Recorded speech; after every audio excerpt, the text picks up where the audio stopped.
Hello and happy Friday. I am so excited that we're only 3 days away from our summit. We've been counting our summit down, and I have some speakers here with me tonight, our coaches. And I wanted to talk about something very important because I was sharing about our summit with someone today, and they asked me a very interesting question. They said, you keep saying you're not going to share tips and hacks and strategy. So, what are you going to share with us on this summit? So I said to them, it's interesting because we're always looking for the next tips, the next strategies, what to do next, right? But I said, if we just keep applying on top of something's not already working without figuring out what the root cause of the problem is, those tips and strategies won't work because we are not preparing the soil. It's like a farmer planting and expecting the seed to grow on a concrete or a land that's never been prepared. We can't build without the prerequisites, right? If I want to build a house, I need to get all the material and the prerequisites ready before we can build. So what's the point of me getting all the fancy doors and windows and all the expensive stuff when I don't even have the proper foundation to laid yet? So that's the interesting part of our blocks to flow method, and everything we do as coaches is that we do the prerequisites to learning, prerequisites to what that missing link, right? We have all feel it. There's something missing. I can't learn. I can't live. I can't lead. It just feels chaos. So that's what the summit is about. We are going to give you some tips and hacks and all of that, but only after you get ready for it. So that's our prerequisites that we're going to be talking about. So we have some coaches. Kim, when I presented this to you, you were so excited to join us, and you're going to share some exciting things on day 4. I'm on day 4. Yep. I got it. You got it. Awesome. So tell me, why are you joining us?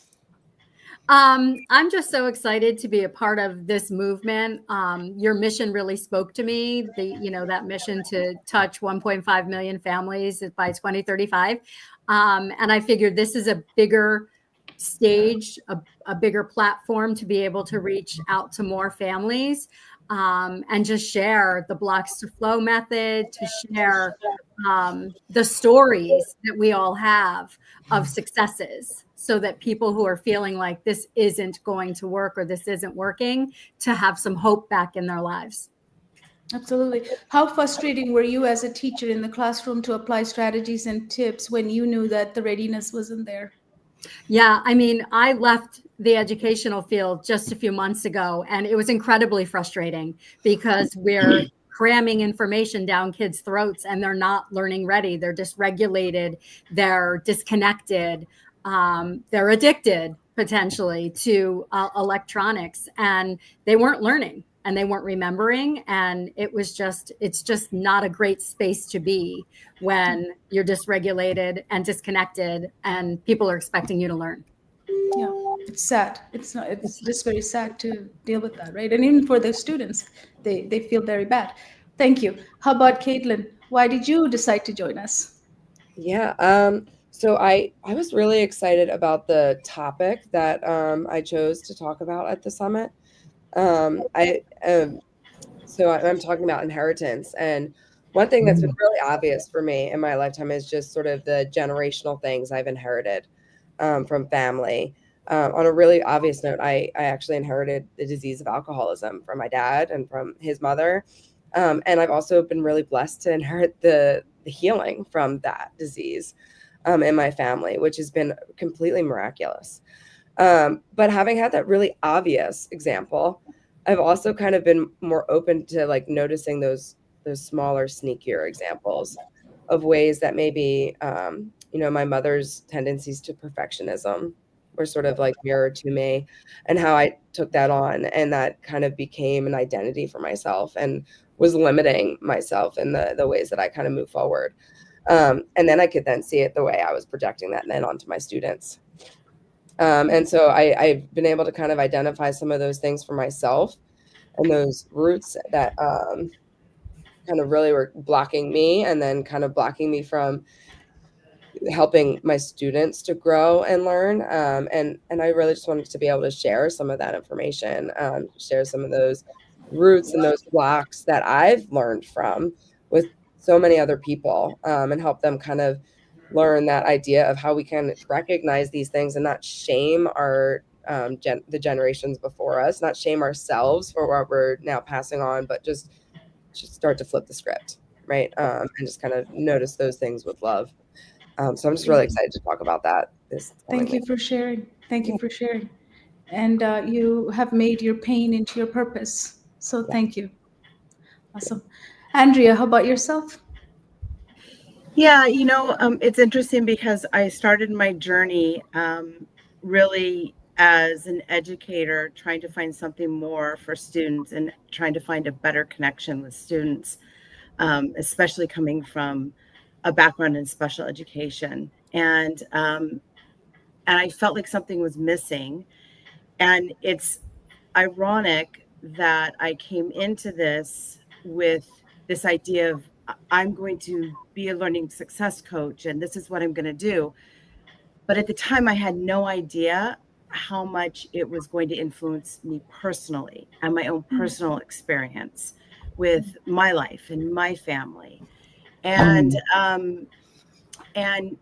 when I was kind of looking into what I was going to present, um, I decided to present on a topic about control, not necessarily equaling connection, and how being present and is much more important. And you don't need the power there all the time, the dominance there. That connection is more important. And I do have some personal experience that I'm going to talk about on Tuesday of the Excited. summit. And yeah, it really spoke to me. Um, and it's something that I look forward to talking about. And again, in conjunction with the fact that this has just really affected me personally, not just as an educator. So now I can only bring this to my students, but I also can bring it home as well. Yeah, absolutely. Thank you. Thank you. Alexa, how about yourself? Yeah, I started my journey similar to Andrea, coming from a background of special education and seeing an increase in behaviors in the fields that just I couldn't get a handle on. It was such a challenge and I didn't know what to do. And I knew I ended up leaving the fields about a year ago. And this journey really opened my eyes to what was missing was that they're not ready to learn. These behaviors are coming because we're forcing them to do things that they're just not able or ready to do. It's not that they won't ever be ready or won't, but if we don't help them prepare their, fields to be ready and help with these blocks, then all we're doing is creating more and more behaviors and we're in this vicious cycle. And I think, part of why I chose, to speak about the importance of the return is I also have 2 young kids and it is frustrating. One of my children is autistic as well. And the behaviors and the simple fact of choosing to return, the big difference it can make that you're not giving up, you're pushing through, has been just so impactful and such a big journey. And getting to work with families to show them how to prepare their brains so that they can learn these things has been just an amazing journey. Yeah, absolutely. Yeah, I just keep picturing the farmer looking at the seed going like, why won't you grow? Why won't you grow? Like I I agree. planted, right? Why can't you grow? Right? That's what we do to our students, right? Like, why don't you listen? Why don't you listen as a parent? But they're not ready. They don't understand what we're talking about. It's like it's a foreign language. That's why parents say, right? Yes. It feels like I'm speaking another language to my child. Yes. Yes. Thank you. Lori, how about yourself? Thank you for having me. Yeah, I'm excited to speak on the last day on Friday, next Friday. It's going to be a great summit. I'm so excited. I'm going to be speaking about curiosity because I love being curious and I love asking questions and I love using curiosity as a tool to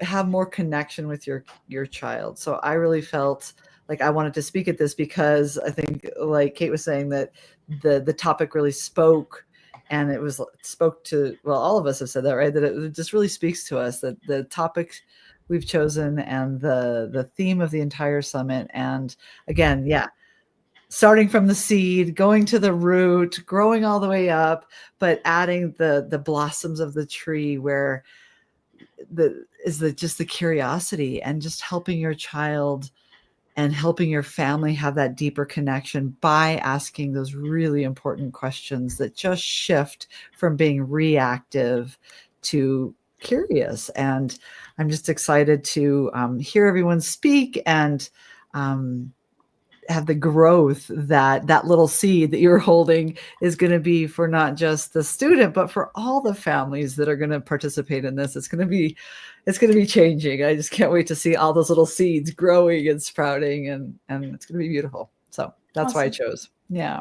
Thank you. Thank you. Mhm. Tony, you are here. Can you hear us? Yes, I am. I had a hard time going through airport security. I should have stayed downstairs and not checked through security, but I'm here. Awesome. You're In live Victoria. with us. You're live with us online. Have I come? So Yeah, am I coming through okay? Yes, very good. Tell us about why you decided to join us on this journey next week. Because I think it's really important. I think that everyone has lost the plot, that the reason why we're in education is because we care about the development of our children. And I think that that's the least thing on anybody's mind right now. I feel like we just have a machine that's churning forward, and word needs to get out. It's what I'm asked to do in the classroom with students that are so emotionally dysregulated.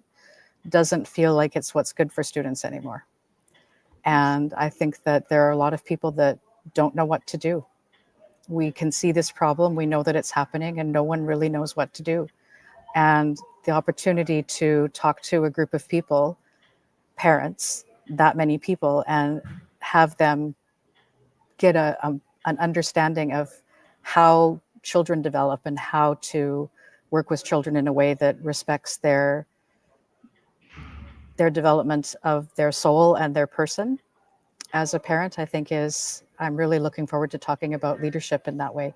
I think we've all experienced leadership in a very different way. I think sometimes when you say leadership, people will think about authority and authoritarian, I think we would say in my university course, but it's much better to be authoritative, to be that calm, to be a calm person who is interested in the growth of the people that you're leading.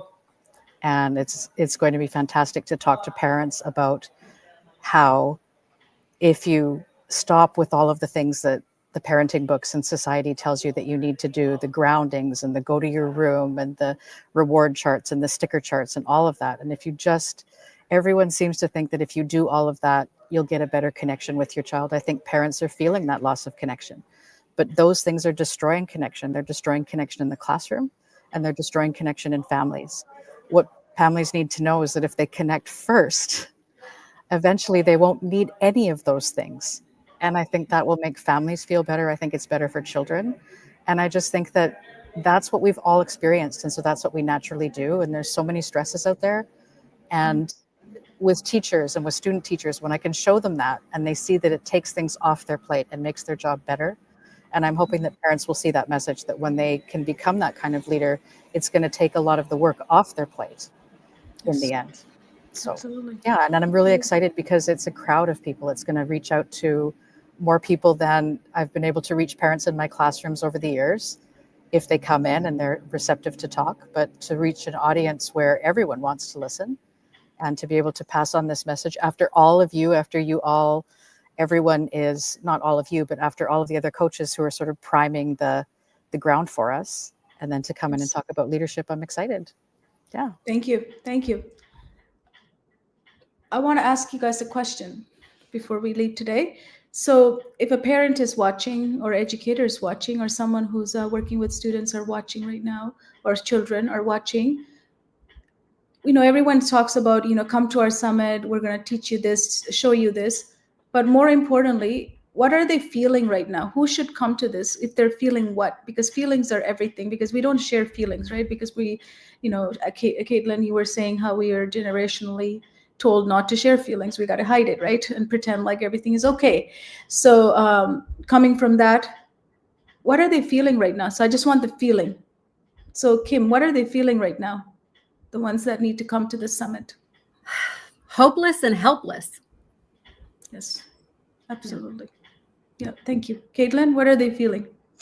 Exhausted. Exhausted. Yeah, definitely. Alexa, how about yourself? Stuck and overwhelmed. Stuck and overwhelmed. If you're stuck and overwhelmed. Yes. Andrea? Yeah, I was going to say overwhelmed as well, but I think fearful. I think there's a lot of parents out there that are fearful right now Yes. for their future of their children. So yeah, absolutely. You're right. Lori? I would say disconnected. They're feeling disconnected from themselves, their parenting role, their child, their family, their spouse. So lots of angles of disconnection, but yeah. Disconnected. Absolutely. Tony? Everything that everyone else said, and I think they're also experiencing shame and grief. Yes. Because lots of they're shame. embarrassed that that's not working, and they're grieving the life that they thought they would have when their child was being born. Yes. It's not happening. Absolutely. So if you're a parent, educator who's burned out, overwhelmed, stuck, feeling like, am I the only one who's feeling this? No, you're not.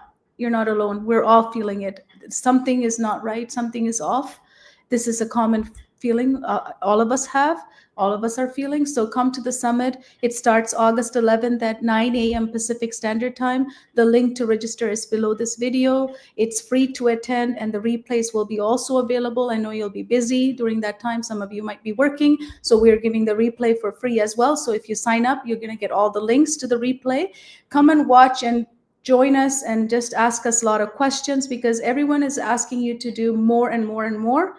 We're asking you to do less and connect and be here, return to yourself, right? Return to your family, return to yourself and feel at home, because we're not feeling it at home. None of us are. Something's off. So that's why we're inviting you. So we'll see you on the summit on August 11th at 9 a.m. Pacific Standard Time. I'm excited. Thank you, all of you, for coming and joining me tonight on Friday night. Thank you. Have a blessed night. I have to apologize. I thought